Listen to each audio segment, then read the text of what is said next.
আসসালামু আলাইকুম। অমুসলিমেরা যখন ইসলাম সম্পর্কে দাস দাসী নিয়ে প্রশ্ন ছুড়ে দেন, তখন আমরা প্রশ্নের উত্তর দিতে পারি না। তখনই আমাদের মনের মধ্যে শয়তানি ধোঁকা দিতে থাকে। আজকের ভিডিওতে আমরা জানবো দাসীর সাথে সহবাস করা কি জায়েজ আছে। দর্শক, বিস্তারিত তথ্য থাকছে পুরো ভিডিও জুড়ে, তাই পুরো ভিডিওটি কেউ স্কিপ করবেন না। তো দর্শক, চলুন বিস্তারিত ভিডিওতে দেখে আসি। শায়েখ আপনি আদর্শ পরিবার বইতে লিখেছেন, স্ত্রী এবং দাসী ছাড়া কারো সামনে উলঙ্গ হওয়া। দাসী কথাটা কি ঠিক বললাম না? যদি বুঝাতেন দয়া করে। জি, দাসী ঠিক আছে, কিন্তু দাসী হবে কে? ইহুদিদের সাথে যুদ্ধ করে যদি ওরা পরাজয় হয় তাহলে ওদের নারীরা দাসী। খ্রিস্টানদের সাথে মুসলমান যুদ্ধ করে যদি ওরা পরাজয় হয় তাহলে ওদের মহিলারা দাসী। অমুসলিমদের সাথে যুদ্ধ করে যদি ওরা পরাজয় হয় তাহলে ওদের মহিলারা দাসী। তাছাড়া কেউ দাসী হবে না। দাসী আজও আছে, তবে দাসী মহিলা নেই। দাসী প্রথা আজও আছে, তবে মহিলা নেই। কোরআন ও হাদিসের আলোকে ইসলামের দাস প্রথা অনুমোদিত। ইসলাম কেন এ প্রথা রহিত করেনি, এর একটি সুষ্ঠু ব্যাখ্যা দিবেন? আরও জানতে চাই যে বর্তমানে আগের মতো দাস দাসী রাখা যাবে কি না। জি ভাই আবদুল্লাহ সাদ, আপনাকে অনেক ধন্যবাদ। নিশ্চয়ই কোরআন আপনি পড়েন, স্টাডি করেন। আসুন, কোরআনের ওই জায়গাটায় আসলে ব্যাখ্যাটা কি সেটি কিন্তু আসলে ভালো করে বুঝতে হবে, উপলব্ধি করতে হবে। আসুন না আমরা মোতারামের মাধ্যমে আমরা জানার চেষ্টা করি। বিসমিল্লাহ ওয়াসসালাতু ওয়াসসালামু আলা রাসূলিল্লাহ ওয়া বাদ। প্রিয় প্রশ্নকারী ভাইকে ধন্যবাদ জানাচ্ছি। খুবই ভেরি কন্টেম্পোরারি একটি কোশ্চেন করেছেন যে ইসলামে দাস প্রথাকে রহিত করে দেয়া হয়নি কেন, আর দ্বিতীয় প্রশ্ন ছিল এখনকার সময় এই দাস প্রথা আবার চালু করা যাবে কি না। সম্মানিত ভাই, ইসলাম আসলে একেবারে দাস প্রথাকে রহিত করেনি, তবে ইসলাম দাস মুক্ত করে দেওয়ার ব্যাপারে, আজাদ করে দেওয়ার ব্যাপারে অনেক উৎসাহিত করেছে। কোরআনে একটা আয়াতে দুইটা ভালো গুণের কথা বলা হয়েছে, ফাক্কু রকাবা আও ইতাআম ফি ইয়াউমিন যি মাসগাবা। অর্থাৎ অভুক্তদেরকে খাবার খাওয়ানো যেমনি ভালো কাজ, ফাক্কু রকাবা মানে দাস মুক্ত করে দেওয়াও কিন্তু ভালো কাজ।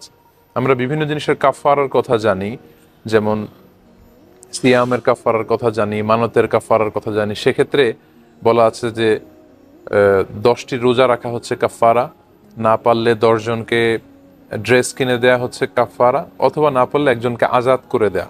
এইভাবে নানা হাদিসের মধ্য দিয়ে দাসকে আজাদ করে দেওয়ার ব্যাপারে ইসলাম উৎসাহিত করেছে, কিন্তু চিরকালের জন্য রহিত করে দেয়নি, for a very important reason, খুব গুরুত্বপূর্ণ একটি কারণে। এর কারণ হচ্ছে এখন এই পরিবেশটা আমাদের সামনে নেই, কিন্তু আমরা আল মাহদি আল মুনতাজার, ইমাম মাহাদি আসবেন আমাদের মুসলমানদের বর্তমান যে পরিস্থিতি, এই পরিস্থিতি থেকে উত্তরণের জন্য, মুসলিম উম্মাকে ইউনাইটেড করার জন্য কিন্তু উনি আসবেন। এবং ঈসা আলাইসাল্লাম যখন আসবেন, দাজ্জালকে হত্যা করার পরে ইহুদি এবং নাসারাদের সাথে আমাদের একটা বড় যুদ্ধ হবে। ওই যুদ্ধের পরে যুদ্ধবন্দী হিসেবে যারা আমাদের সাথে আসবে, যে নারীরা থাকবে, পুরুষরা থাকবে, তাদের সাথে আমরা কি আচরণ করব? ঠিক ওই সময় কিন্তু আমরা অনেক দাস দাসী পাবো। সেজন্যই কিন্তু ইসলাম দাস প্রথাকে একেবারে উচ্ছেদ করে দিয়ে যায়নি, কিন্তু দাস আজাদ করার ব্যাপারে অনেক উৎসাহ দিয়েছে। অনেকের কাছে বিষয়টা খটকা লাগতে পারে যে ঈসা আলাইহিস সালাম যুদ্ধ করবেন, ইহুদি নারীরা বন্দী হবে, পুরুষরা বন্দী হবে, তাহলে তারা আমাদের দাস হবে কেন? আপনি খেয়াল করলে দেখবেন যে গোটা বিশ্বব্যাপী যুদ্ধের পর যে সিনারিওটা দেখা যায়, গণহত্যা যজ্ঞ চালানো হয়, জেনোসাইড করা হয়, নারীদেরকে গণধর্ষণ করা হয়, বিজিত এলাকায় লুটপাট করা হয়, কিন্তু ইসলাম কিন্তু এটা আমাদেরকে শেখায়নি। ইসলাম যুদ্ধবন্দীদের সাথে ভালো আচরণ করতে বলেছে, দাসদের সাথে ভালো আচরণ করতে বলেছে। ইহুদি খ্রিস্টান পুরুষরা যখন যুদ্ধে নিহত হবে, তাদের বিশাল সংখ্যক নারীরা কিন্তু তখন থেকে যাবে। সেটা ঈসা আলাইহিসসালাম মুমিন পুরুষদের মধ্যে বন্টন করবেন এবং তারা আমাদের দাসী হিসেবে থাকবে, কিন্তু এটাকে বলা হয় সেমি ওয়াইফ। এটা হচ্ছে সেমি ওয়াইফের স্ট্যাটাস নিয়ে তারা থাকবে, এবং যেই মুসলিম সৈনিকের আন্ডারে যেই দাসী থাকবে তার সাথে অন্য কেউ স্ত্রী সুলভ আচরণ করতে পারবে না, শুধুমাত্র কেবলমাত্র সেই স্ত্রী সুলভ আচরণ করতে পারবে। হাদিসের আলোকে এই দাসীর প্রথা হচ্ছে 4টা। একটা হচ্ছে কিন, মোকাতাব, মোদাব্বার, উম্মে ওয়ালাদ। কিন হচ্ছে জেনারেল দাস দাসী। মোকাতাব হচ্ছে ওই যুদ্ধ শেষে যখন কোনো দাস বা দাসী আপনার আওতায় আসবে, তখন তার সাথে আপনি চুক্তিতে যেতে পারেন যে তুমি ইহুদি নারী হয়ে আমার কাছে দাসী হিসেবে এসেছো, তোমার মধ্যে অনেক কোয়ালিটি আছে, তুমি এই কোয়ালিটিকে কাজে লাগিয়ে কিছু টাকা উপার্জন করে আমাকে যদি 50,000 টাকা দিতে পারো, আমি তোমাকে আজাদ করে দিলাম। এটাকে বলে মোকাতাব। আরেকটা হচ্ছে মোদাব্বার। মোদাব্বার মানে দাস দাসীর সাথে এই কন্ট্রাক্টে যাওয়া, যে আমার এন্তেকালের পরেই তুমি স্বাধীন, মুক্ত। আরেকটা হচ্ছে উম্মে ওয়ালাদ, সেটা হচ্ছে আমার একটা সন্তান তুমি তোমার গর্ভে ধারণ করো, এই সন্তান ভূমিষ্ঠ হওয়ার পরেই তুমি মুক্ত। এভাবে দাস দাসী মুক্ত করার ব্যাপারে ইসলাম আমাদেরকে সবসময় উৎসাহিত করেছে।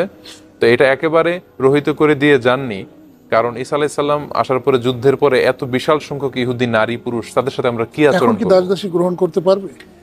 এখন আমাদের এই নগর জীবনে, সভ্য সমাজে দাস দাসের এই প্রথাটাই আসলে নেই।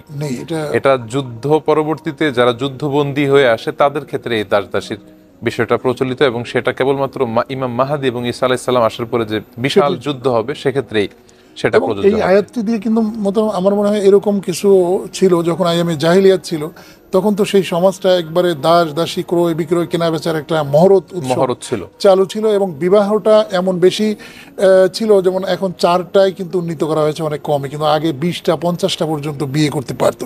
ইসলাম কিন্তু কমিয়েছে, এবং দাস দাসী প্রথাটাকে ইসলাম কিন্তু একবারে রহিত করে দেয়নি। আস্তে আস্তে ইসলাম তো চায়, যেমন মদটাকে হালাল আগে ছিল, মদটা খেতে পারতো, কিন্তু এটা যে পাগলামি, এটা যে মানুষকে ক্ষতিকার, এই জিনিসটি বোঝার মতো একটি ক্ষমতা একটি মানুষকে দেওয়ার সুযোগ আল্লাহ তাআলা করে দিয়েছেন। বাই দিস টাইম আস্তে ধীরে ইসলাম কিন্তু এটিকে করেছে এবং গ্রাজুয়ালি করেছে। যে এটিই তো আসলে দাস দাসীর ব্যাপারটাও কিন্তু আমরা কিন্তু ইচ্ছে করলে এখন আর এটা করতে পারবো না, এটা রহিত হওয়ার মতোই অবস্থান। দাসীর সাথে সহবাস জায়েজ হলে টাকা দিয়ে পতিতালয়ে গেলে কি গুনাহ হবে? কারণ তখন তো সময়ের জন্য দাসী কেনা হয়। অত্যন্ত আফসোসের বিষয় যে প্রশ্নকর্তার দাসী সম্পর্কে ধারণা নাই।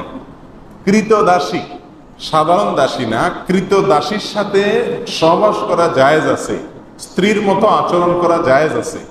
কার জন্য? ওই কৃত দাসীর যে মালিক তার জন্য। কৃতদাসীকে তিনি মনে করেছেন কৃতদাসী মানে হলো বাসার কাজের লোক। নাউযুবিল্লাহ।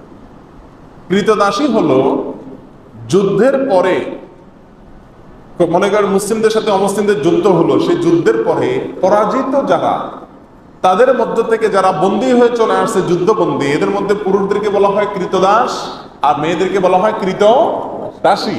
তাহলে যুদ্ধবন্দী হিসাবে গ্রেপ্তার হয়ে কোন একটা পক্ষের হাতে না আসলে তাকে কৃতদাসী বলা।